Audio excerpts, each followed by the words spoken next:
Hola, boa noite. Carl Munson here with the Good Evening Portugal live stream, live from Anadia in the Aveiro district of Portugal.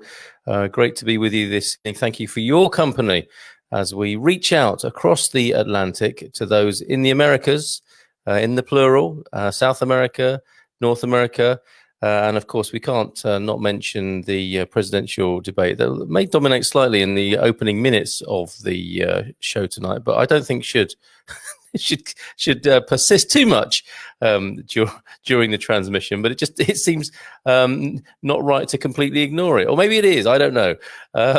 We are looking at temperatures here in Portugal this evening. Let me have a look. I'll do this very briefly because we have a wonderful guest tonight, the newly installed resident historian.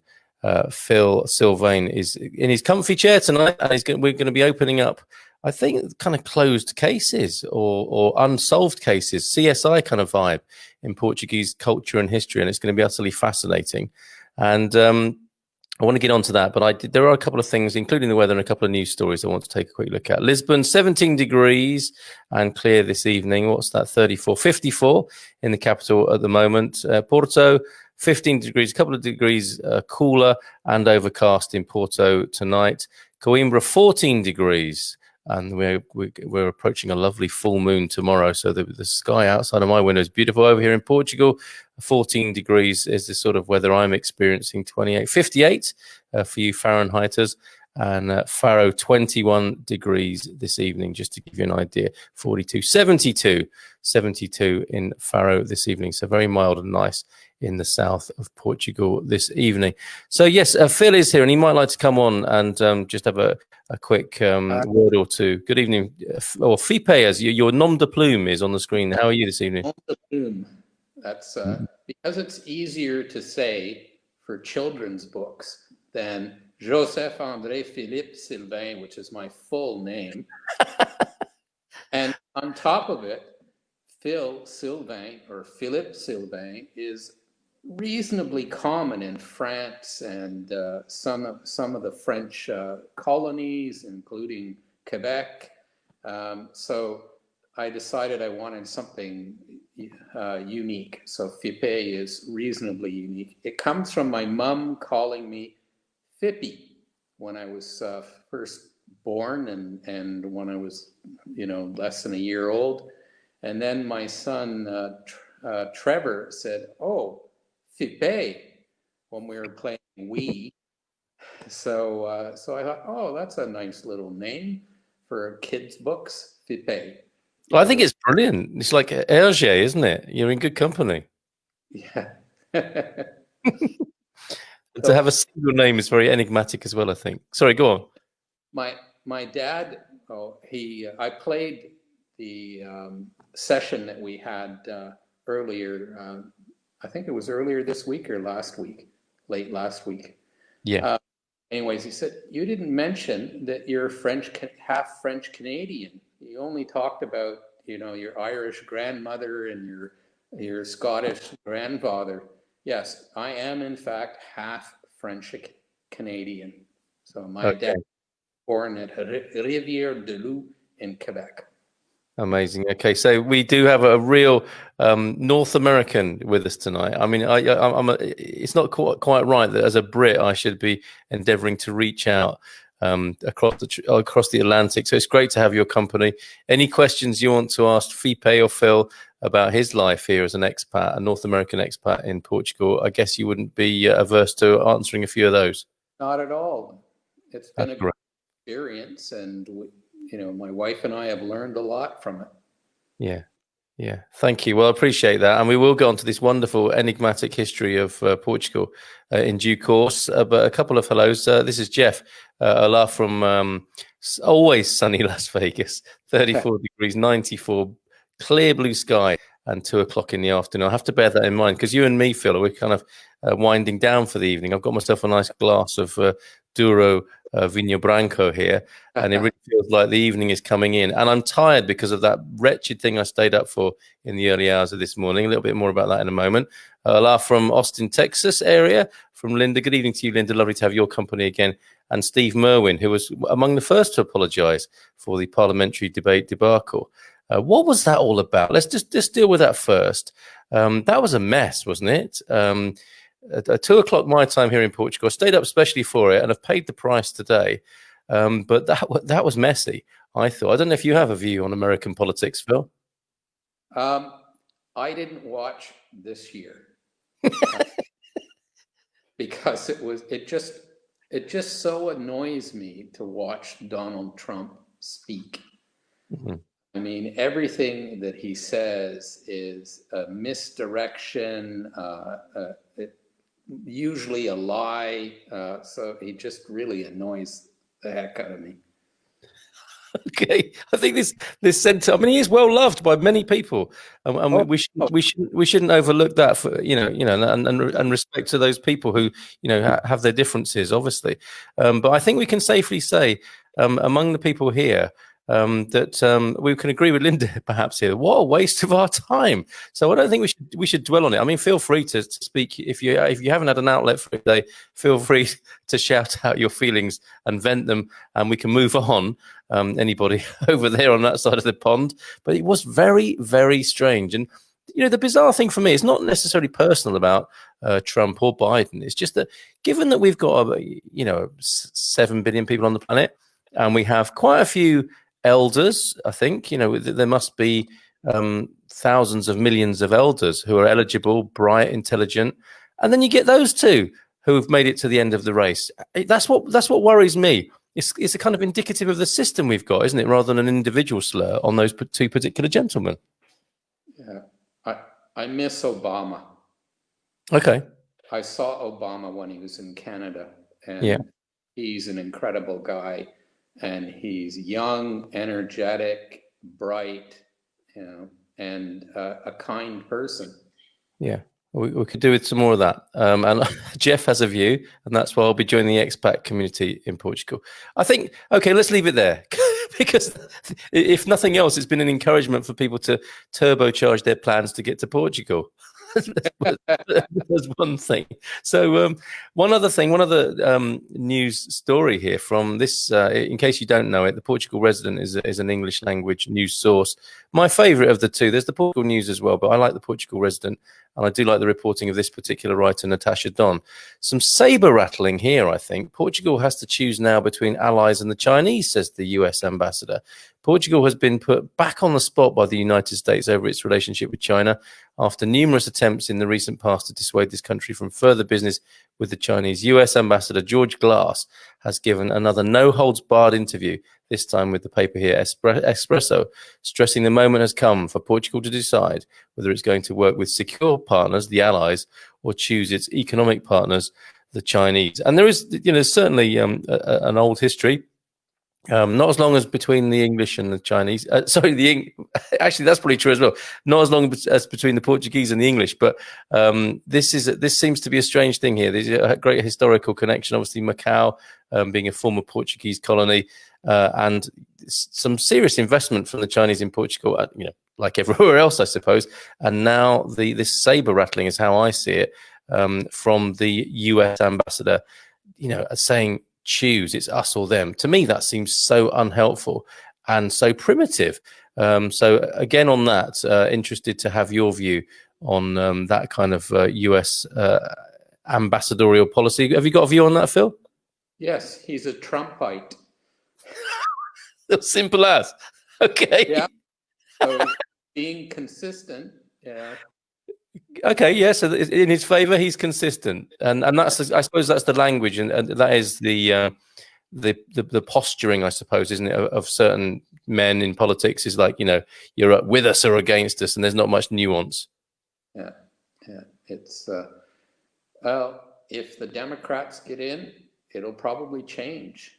The policy and the behavior will probably change. Mm-hmm. Yep. We'll see. Time will tell, won't it?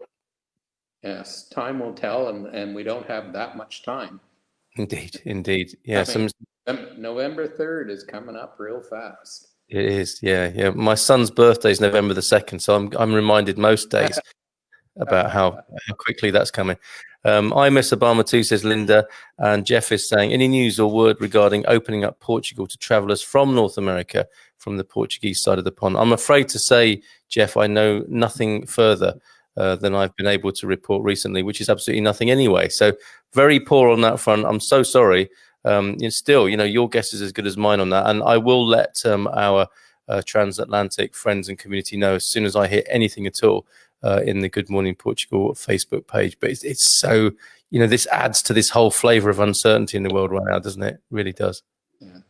My wife is still scheduled to go to Canada, and she said that they're on a red level because of the coronavirus, and everybody is in lockdown. Yeah. Which means she has to go in quarantine for 2 weeks when she gets there, but she will not be able to go do anything after the quarantine because of the lockdown. Wow, what a time. What a time in history, eh? When we look back on this in those photo albums. Do people still have photo albums? I suppose no, they will have on their phones. They'll look at photographs on their phones or their hard drives. And there will be people in masks, won't there? What was that about? My iPad has like 3,500 photographs. It's amazing, isn't it? The amount of photographs we can take and store and hope to look at one day. And the photos from this era will be so bizarre, won't they? Of socially distanced restaurants, people with masks on, people probably screenshots of Zoom calls of Christmas get-togethers and weird stuff like that. Really, really, really bizarre. Chris Roberts is saying this us or them ultimatum is the last throes of a failed set of international trade policies. I think you might be right there, Chris.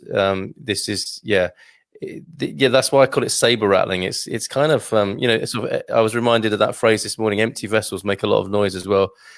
Same sort of thing coming from the current leadership of the UK, of course, a lot of noise or a lot of heat, but not very much light at the moment. So interesting times for human beings.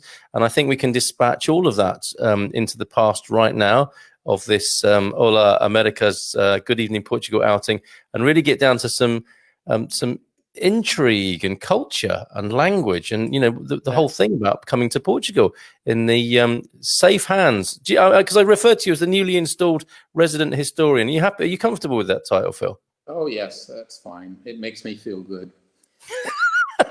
And important, I hope, as well. So for those people here who aren't aware of the backstory for this and some of the intrigue and adventures that we're going to go into tonight, could you set the scene with how you got into doing this briefly, as first of all? Well, I moved here in 2013. I had been interested in Portuguese history. The first thing I remember from Portuguese history in grade 5 was the voyages of Bartholomew Dias when he went around Cape Hope. So I got here and I started writing a little bit, but when my son came in 2014, we went all over Portugal. We visited about 20 locations. And after that, I was inspired to start writing about the history of Portugal. And my wife is Portuguese, although she was born in Canada. She's actually born in Montreal. And we came over with the family in 2003. And that was the first time I'd really experienced Portugal. And I fell in love with it right away. And my kids liked it. And Peter, who was only 11 years old at the time, and he called it Peterville because all the cars were smaller than in Canada. And he really liked it too. And he still likes it as an adult. So I understand he has a Portuguese girlfriend as well. He so loves the culture. Yes, yeah, he's got he told me the last time I talked to him that he had a Portuguese girlfriend who was from the Azores. So the writing there are interesting aspects about what I've decided to write about. One is the whole premise of my stories are about Peter and him obtaining a pair of Kirlian glasses, one where he can see the auras of fossils. And then he wanted to go to a place where he could see the aura of a human fossil. In this case, it was Alcobaça, and to see the kings and queens in Alcobaça. And there he discovers an anomaly. The queen of Afonso II was probably, he thinks, murdered. And how he figured that out is the story, and the story, it has the premise of the story beyond just the glasses was that there was a court case to determine if she was murdered and who did it. So that's what most of the story is about. Okay. I've got a presentation here that answers those two questions. And which would you like to go through first? If you go down to the bottom on the left, and yeah, there, and it's called Queen Urraca Death in 1220. And Got there, it. click on that. And so click on that and you'll get there. Poison, that's the first slide. Okay. So take us through this then. Who is she? So Queen Urraca is a Castilian princess, and she's actually the granddaughter of Eleanor of Aquitaine. So the king of Spain married the daughter of Eleanor of Aquitaine, and he and that daughter had a princess, which was Urraca. Urraca means, it's Spanish, and it actually means literally magpie. So it's the magpie bird, is Urraca. So she was actually, from what I've been able to find out about her, is that she was, she appeared to have been involved with music, was fairly well educated for the time. At that time, no kings and queens could read or write, and she, I believe, probably could read and write a little bit at least. So how come I think that she might have been murdered? So in the 19th century, morticians used arsenic compounds to preserve human bodies. But arsenic is not only a preservative, it's also a poison, and it was used as a poison for centuries. You know, the Greeks first started using it as a poison.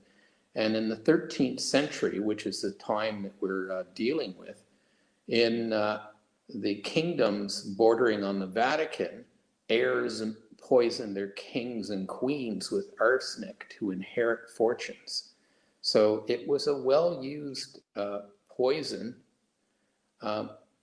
and it wasn't used at that time as a preservative. It wasn't until the 19th century that it was used as a preservative.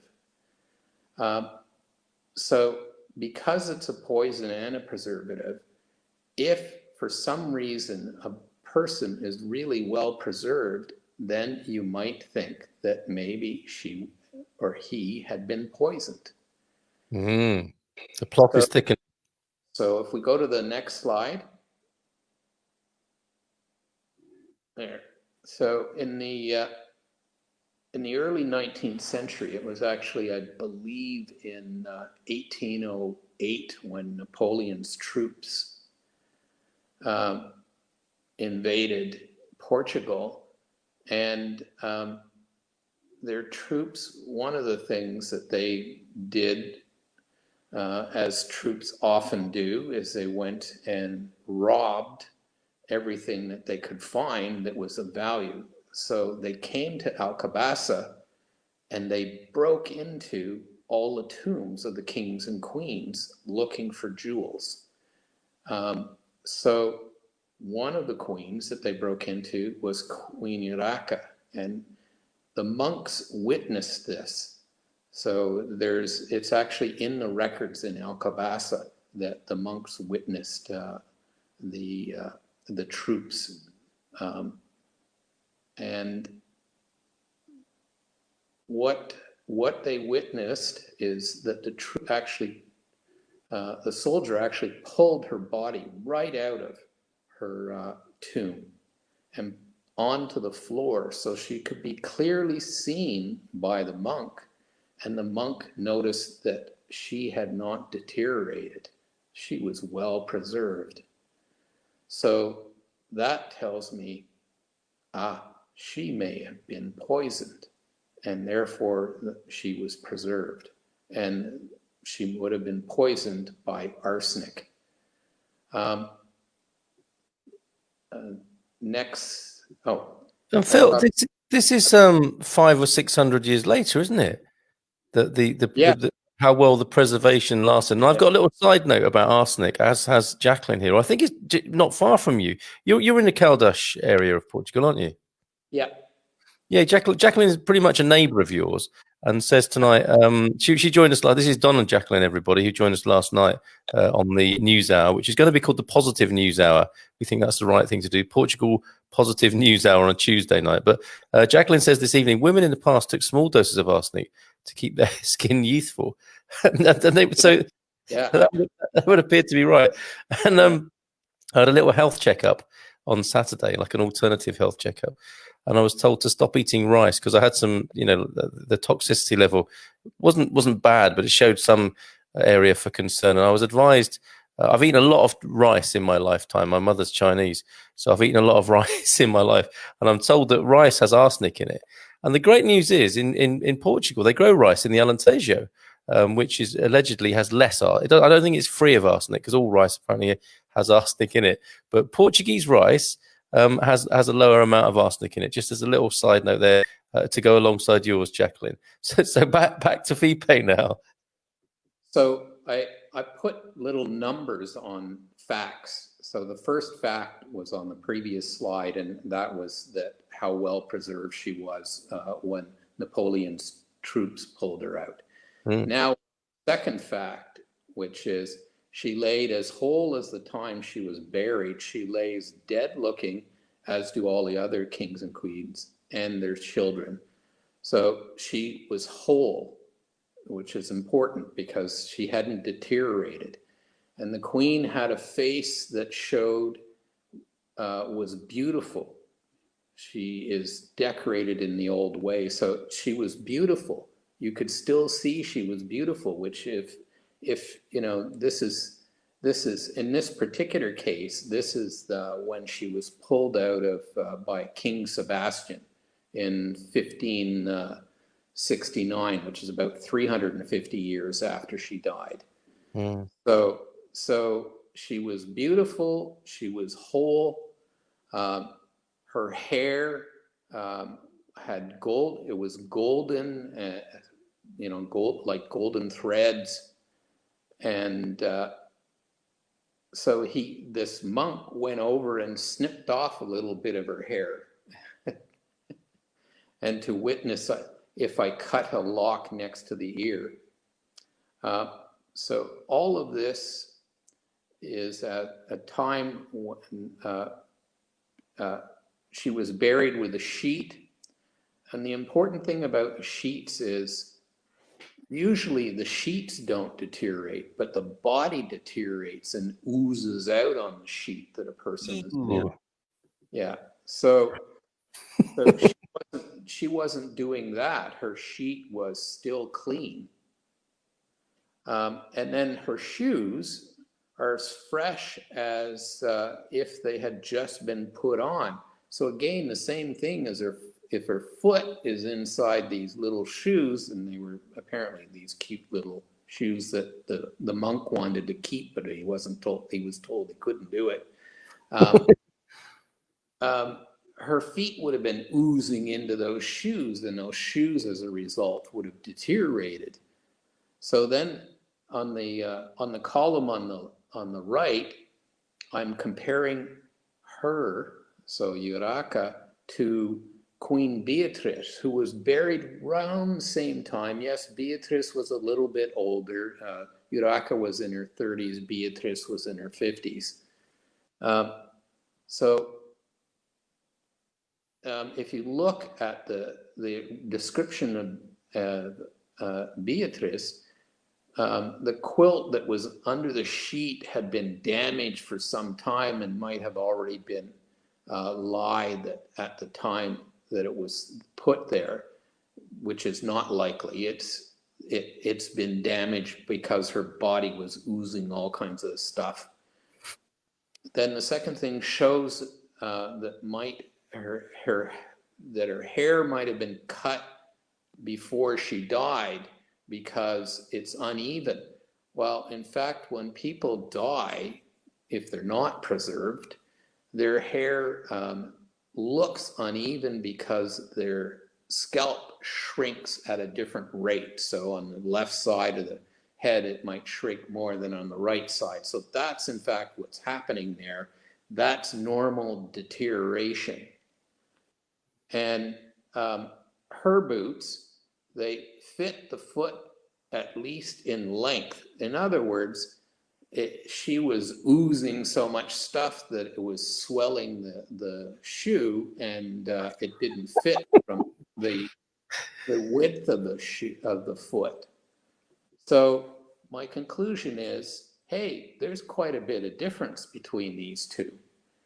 Urraca, I think, was preserved, and Beatrice wasn't. And therefore, that's why all the oozing and swelling of Beatrice that isn't in Urraca. So could Queen Urraca have been so well preserved?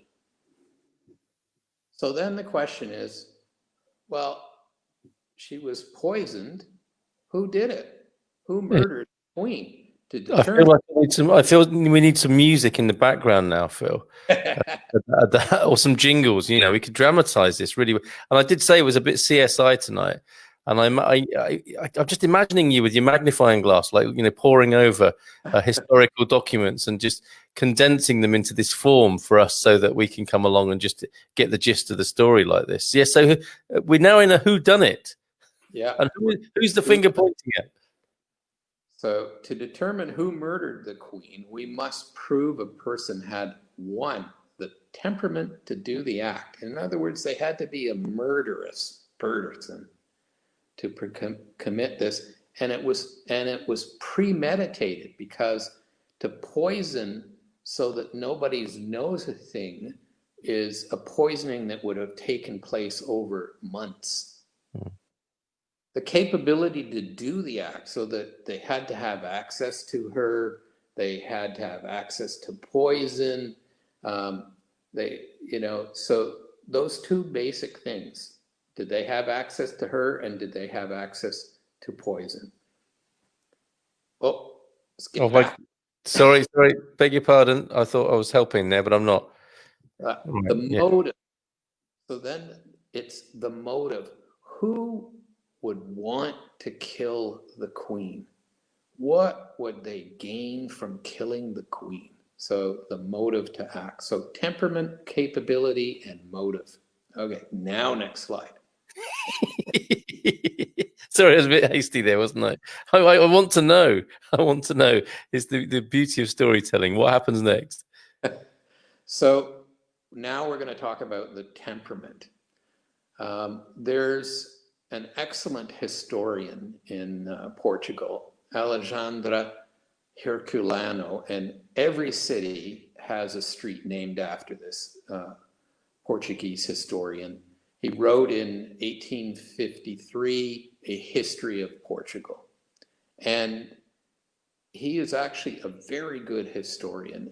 Very few people have ever found any faults with his reasoning and his conclusions in history. So he has he set a high bar for any Portuguese historian.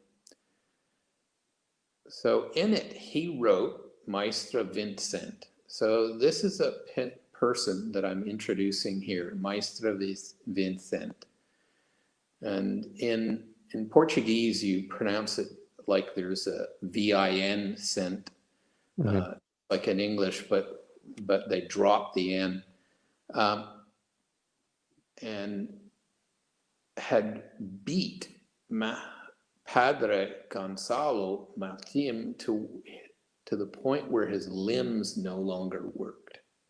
So that sounds like that's a pretty nasty person. Yes. Yeah, and so Padre Gonzalo Martim was a priest in Évora representing the bishop. And Maestre Vincent had forged letters from the Archbishop of Compostela to entice the Bishop Suaro and Padre Gonzalo to Évora. So again, a nasty person. He forged documents to entice people over to where he was going to prey on them. So not only that, the bishop replaced Maestre Vincent after he mishandled the say. So Maestre Vincent was the dean of the Lisbon say, and he reported to the bishop there, Suaro. Suaro went off to the battle in, just south of Lisbon. It's a castle. The Almora? No, it's a big one, and it's got it ends in Sol. Yeah. Okay. Elsa something Sol. Anyways, so he went off there. Back then, bishops often fought. They fought with the armies that they were working with.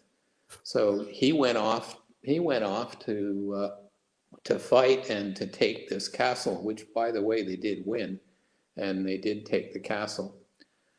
And he left at the say. He left his dean to look after the say, and people accused him of stealing some of the precious goblets and other artifacts that they had in the say.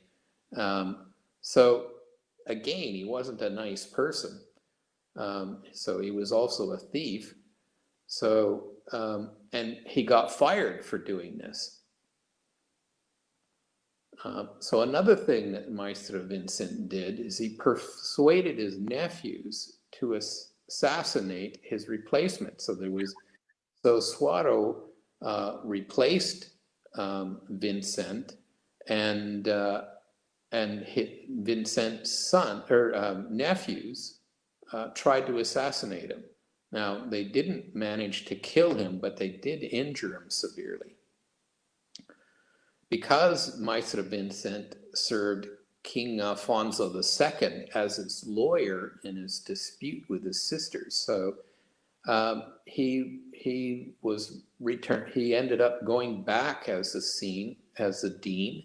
Suaro had to forgive what he had been doing, and this being the lawyer for Alfonso II actually got him a lot of brownie points, and he became the senior advisor to the king, because to do this actually was quite remarkable. He was the lawyer, and he represented the king to the Pope, and the Pope came to a decision, and the decision was favorable to the king. And this was an argument between the king and his sisters over the will and testament of their father, which was Sancho I. Sancho I gave a lot of his land and his assets to his daughters, and Alfonso II said, "Hey, that's my kingdom you're giving away," and so he fought against it, and he was able to get it so that it was usufruto, which means that they could have use of that land while they were alive. Once they died, the land would revert back to Alfonso II. So Alfonso II was pleased with that outcome, and therefore he was pleased with Maestre Vincent. Yes. Things that don't get forgotten. Can you just let us know what José is? Is that the short for José, and is that the name of the cathedral? Sorry, what the Lisbon Zay that you refer to there? It's Say. Say what is that? Say is the largest, most influential cathedral in a city. Yeah. Okay. Great. So there's a Say in every one of Portugal's big cities. So there's a Say in, for example, Coimbra and Porto. And, a Say just means big cathedral, essentially. Good. And that's why we have you here, Phil, to let us know about these fascinating things that we would otherwise not have discovered. Yeah, so anytime you go to a city in Portugal, look for the Say. You're going to find the biggest, most interesting church in the city. Brilliant. So this shows all of these events show that Maestre Vincent could violently harm a person in the case of Pastor Gonzalo, and premeditate to kill in the case of the replacement at the Say. The Archbishop of Braga, Estevão Soares, described Maestre Vincent as the most odious of Alfonso's advisors. So he's a bad guy. Yes, and so the parallels with modern politics are fascinating, aren't they? He sounds like a modern day Dominic Cummings in UK currency, and I hope that's not too. Some might say is how I'll put that. I wouldn't dream of saying that, but the parallel could be there, maybe with Steve Bannon and other advisors. Oh, yeah. Is that a useful comparison? Well, some of the lines that Trump has used, I actually use in my story. They're that good, are they? They'd stand the test of time, even taking it back into history. So I'm basically making Maestre Vincent kind of like Trump. Okay. Wow. Allegedly. Okay. So capability. Did Maestre Vincent have the capability to do this? Well, for one thing, he was a member of the royal court, and he would have seen the Queen often. As a dean of the Lisbon Say, he would have had a network of subordinates, including the Queen's confessor, who could have poisoned her with the sacramental wine. So that's how I think he did it. Now, I don't have any proof that that's what he did, but I think that's certainly plausible, that he could have done it through the sacramental wine, because she would have had a maid who would have been sampling her food before she ate it. You know, she was the queen, so, and poisoning was something that happened back then, so she would have had someone who would have been sampling her food. But she probably would have made an exception for the sacramental wine. Wow. And that's why I think that might have been the way that she was poisoned. And sacramental wine is something that she would have taken every day. Of course.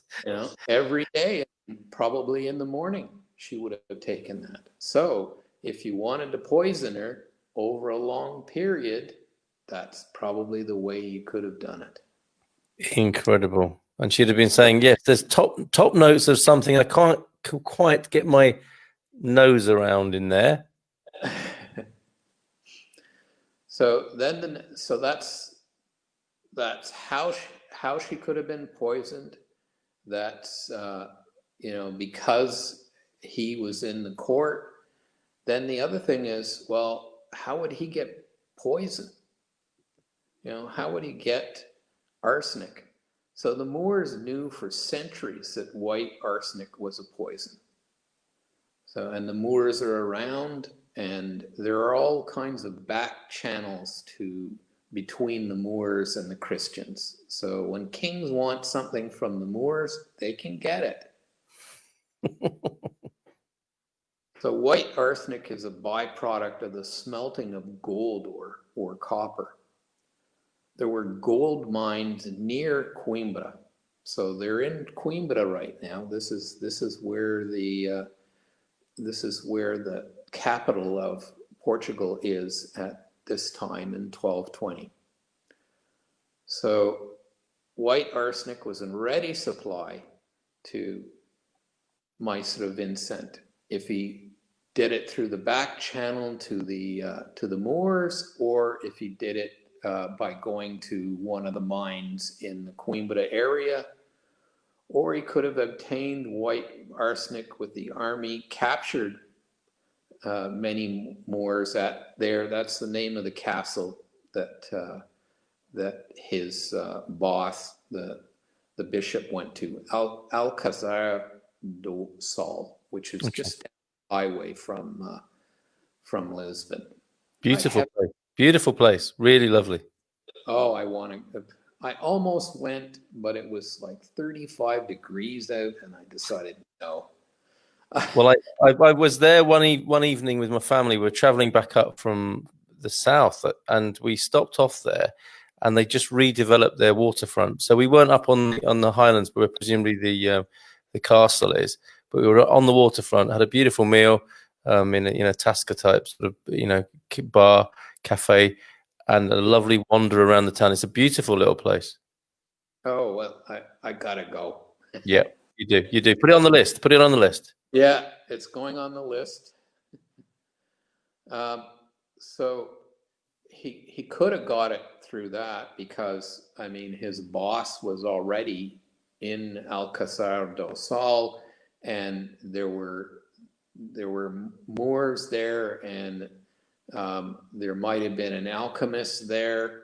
So he could have got it that way. Or in his travels between Lisboa and Coimbra, he could have stopped in Torres Vedras, where they smelt copper, which produces white arsenic. So I think there are plenty of opportunities for him to have got the poison.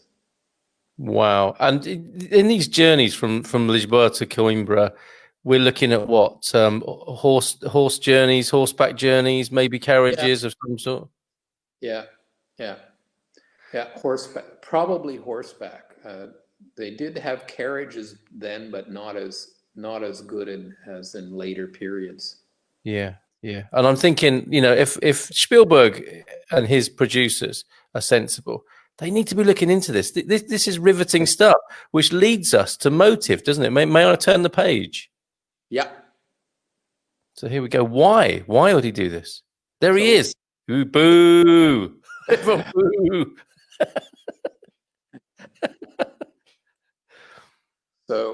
So with the allure of power and wealth, did Maestro Vincent aspire to be the king's regent?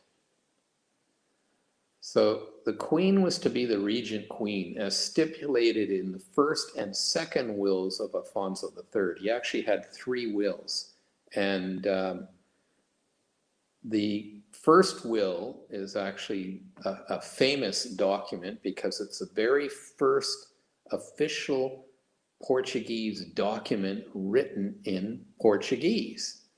Prior to that, everything was written in Latin, but his succeeding wills, the second and the third, were written in Latin. So the king had leprosy since he was age 14, so he was not a well man. In 1220, when she died, he had received treatment in Santarém that left him weak and ill. He went for treatment in Santarém because, again, this was a back channel to the east. There had already been a treatment that had been developed in India, and it had made its way to Santarém by the trade routes of the Muslims. So he was being treated, but they mucked it up, and he ended up dying from the treatment not long after. And he died actually in 1223. Wow. So he was dying. His son, the heir, was only 11 years old. Sancho II, at this time in 1220, was only 11. So clearly not of age to rule. So Maestre Vincent was his trusted legal advisor because he'd won this great case in front of the Pope and managed to have the ruling of his sisters overturned, and as a result, he was, a golden-haired guy, and so the king trusted him, and he made a new will in 1218 to replace the will of 1214, leaving funds to his advisors, including Maestre Vincent. I saw the list of who got the money, and Maestre Vincent got a nice big chunk. So he trusts him, he pays him, and he sweetens the deal for the Pope, so that the Pope thinks, because one of the problems with Afonso II is he actually got excommunicated by the bishop of the Archbishop of Braga. So he was essentially bribing the Pope to have the excommunication lifted. Mm-hmm.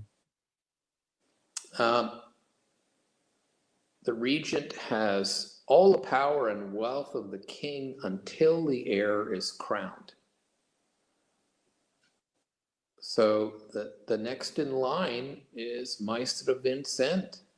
Boom. Yeah, that's why he killed her. Wow, another jingle was needed there, Phil. Absolutely, and it prompted Steve to say, "Sounds like Game of Thrones." it's There's amazing. a similarity to it.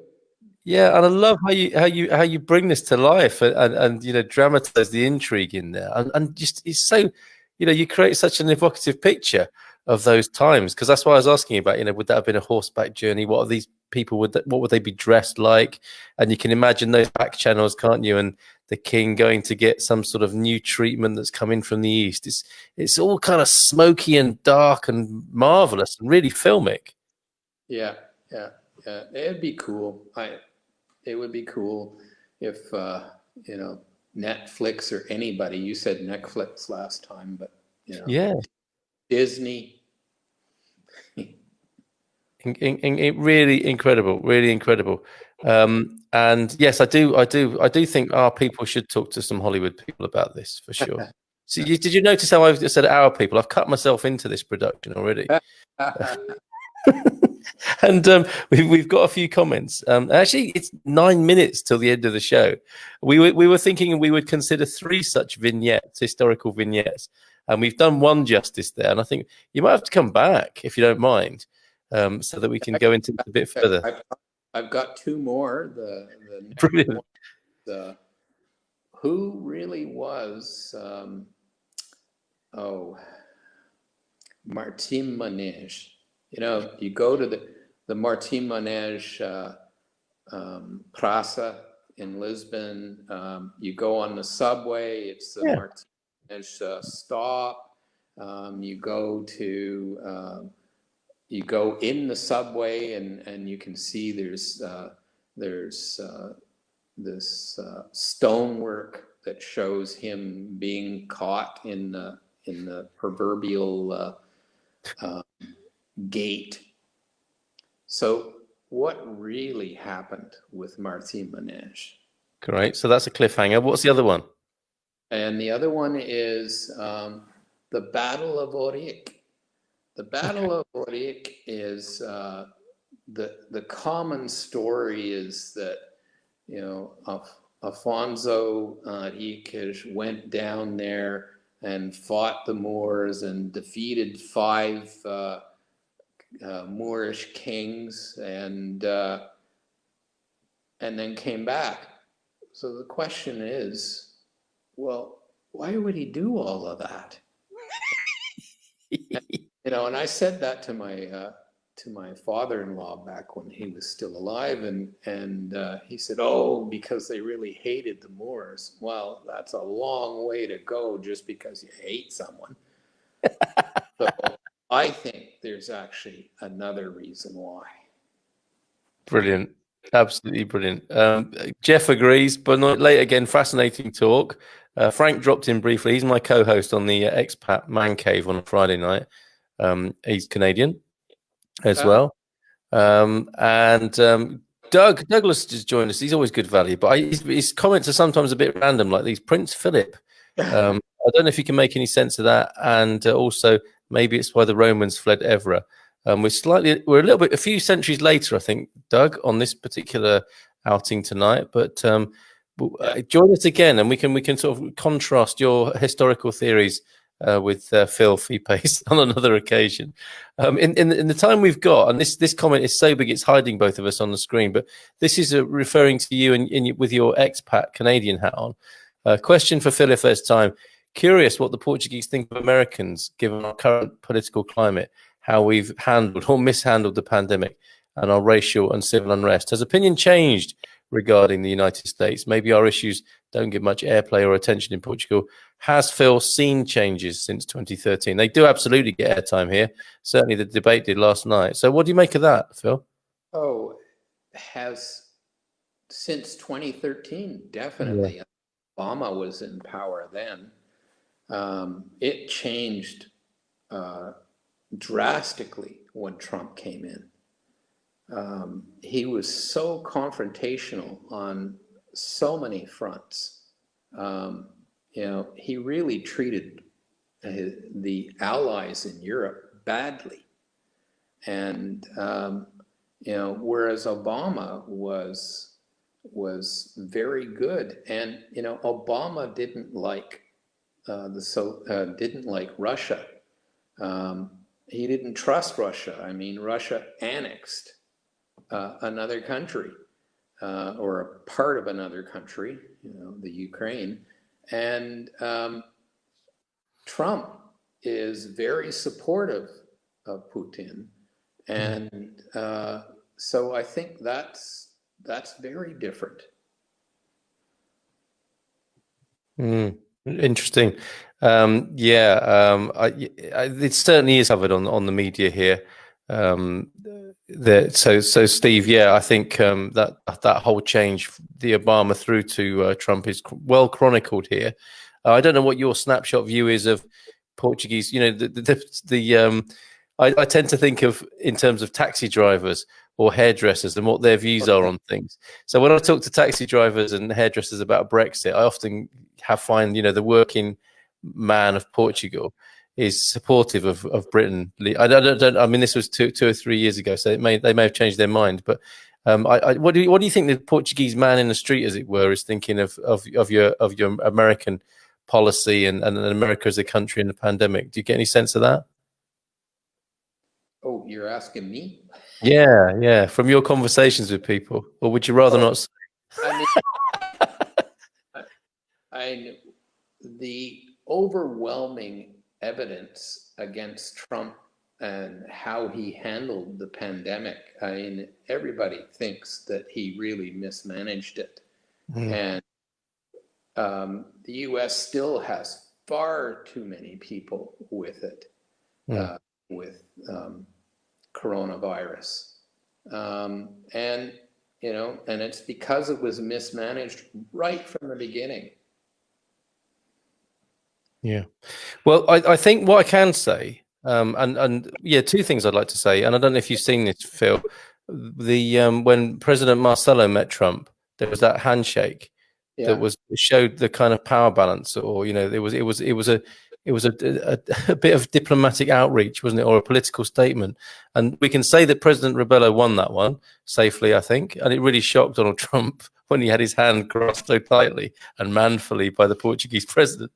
But the other thing I want to say is that Portuguese people, in my experience, won't think, "Oh, you're American, that's not good," or "Your country's a mess." Portuguese people kind of relate to you as a person, and it'll be a matter of interest that you come from America. But my sense is that I'm always greeted, you know, like person first, country second. It's a point of interest or conversation. You know, Portuguese people, in my experience, aren't out to sort of find out who you are, where you're from, so they can make some sort of opinion based on that. It's a very, you know, warm, welcoming, heart-based country. It's not about thinking about you. It's about relating to you from the heart, in my experience. I don't know if you'd agree with that, Phil. Oh, yes, I definitely do. I told you on the last session about young boys meeting each other and shaking hands and, you know, kissing the girls on their cheeks. And it's all very warm. And, you know, the fact that the murder rate and the violent crime rate is really low here compared to the United States and Canada. It's a warm and open country. You know, it's a very friendly place. It's a very peaceful place. I mean, Portugal is like the third most peaceful country in the world, like behind Denmark and Iceland or something like that. Yeah. Well, I think we've calmed any anxiety Steve may have had about that. That's what I was hoping to hear. Very good. And we're not paid by the Portuguese government to say such things. we say that under, yeah, we'd accept a check, maybe, but you know, that's from our personal experience there, Steve. And Linda says hopefully they realise we don't all agree with Trump. And of course, you will. You know, this thing about sort of the prophet is not known in their own land, and I'm certainly not calling Donald Trump a prophet, but he does have his supporters here as well. You know, it's amazing what can happen when people are removed directly from the political fray, and they kind of see a strong figure. And it's undeniable, isn't it? That he's a strong figure, and some people are very attracted to that, and actually, I think quite like that in this country as well. I've met, I guess, people here, Americans here, that support Donald Trump. And unabashedly. Yeah. So, well, and same as in Canada, I've met people unabashedly support Trump. Yes, and in the interest, as we are interested in respect and compassion, dignity, and great human values, of course, people are absolutely entitled to their political views, and we look forward to discussing them fully and freely on the Good Evening Portugal show. Most evenings of the week. Tomorrow is our wine tasting. Well, you may have seen me in the shot there, taking the occasional prelude to tomorrow night's wine tasting. So do join for drinking an orange wine tomorrow from 9 o'clock, and then it's the Expat Man Cave on Friday. Did you say orange wine? Is that what you said? Orange wine? Yes, it's no citrus is harmed in the process, apparently. but it's something to do with the process that gives it a beautiful orange hue, and it is from the Alentejo. And I'm hoping mine arrives in the post tomorrow so that I can take part in that. But it's another trip. It's another place to put on your list.